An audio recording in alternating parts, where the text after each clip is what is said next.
Ngayong araw nga ay mukhang magkakaroon tayo ng build series dahil meron ako nabiling TMX 125 na dati ko nang ginagamit. Kung dati ka pang nanonood sa akin, malamang napanood mo rin to dahil dati nagvi-video na ako about dito. At yung kondisyon ng motor ay talagang napaglipasan na ng panahon dahil ibang iba na to sa itsura niya dati nung ginagamit ko pa. Kaya ngayon ay magkakaroon talaga tayo ng build series at iiwas muna tayo sa mga delivery content natin. Bala ko dito ay gawing scrambler type kaso nga lang di ko alam kung papaano. Meron ako mga napapanood sa internet kaso nga lang di ko kaya ata yung budget pagka magpapabuild. Kaya sa abot ng aking makakaya, uunti-untiin ko tong mabuo hanggang sa maging scrambler type na siya. Pero ngayong araw, ang kailangan muna natin ma-achieve ay tumakbo siya dahil hindi siya running condition nung nabili ko. Lowbat yung battery na nakakabit dito kaya kinabitan ko siya ng bagong battery ng MSM.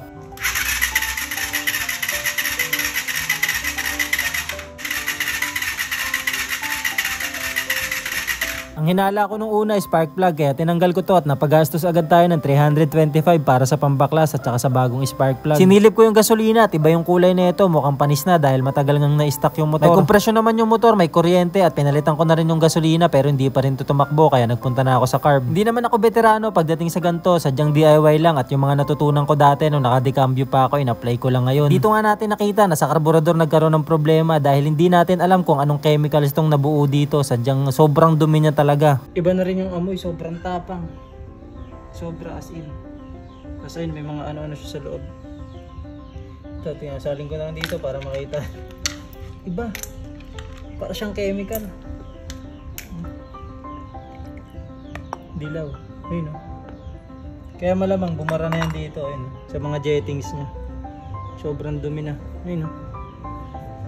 Baho. Nanilaw na o. Kaya linisan natin yan yan. At dahil wala akong extra na gasolina na malinis, ito na lang luma ginamit ko dahil panlinis lang din naman. Hindi ko na rin na video yung paglinis ko ng jettings dahil focus talaga ako dahil sobrang barado at sobrang dumi pero naikabit ko na to dahil malinis na. Basta ang goal muna natin ngayon ay mapatakbo natin siya at malaman natin kung running condition pa ba. Guys, nandito na tayo sa final. Ang pinaka-goal lang natin talaga ngayon, mapatakbo tong motor na to. Susi.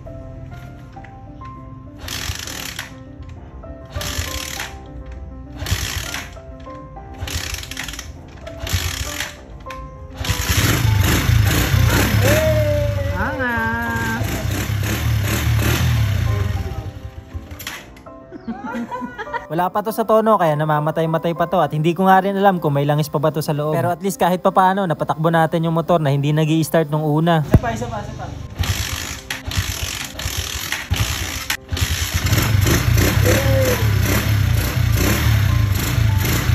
Masaya ako na nagawa natin yung unang proseso, ang pagpapatakbo na itong motor. Ibig sabihin, malaki yung tsansa na magagamit pa natin to. At yung mga susunod natin gagawin ay yung mga wirings na dahil gulo-gulo to. Tapos yung mga ibang pyesa ay kulang-kulang. Pero on the process, magagawa naman natin yan. At sa abot ng aking makakaya, gagawa ko ng video unti-unti para makita nyo yung transformation nitong motor natin. Guys, ito napatakbo na natin yung TMX na ating binuo.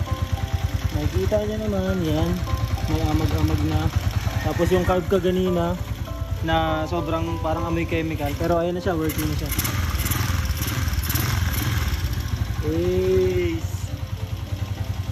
Ito, laking tulong na ito sa akin eh. Mati!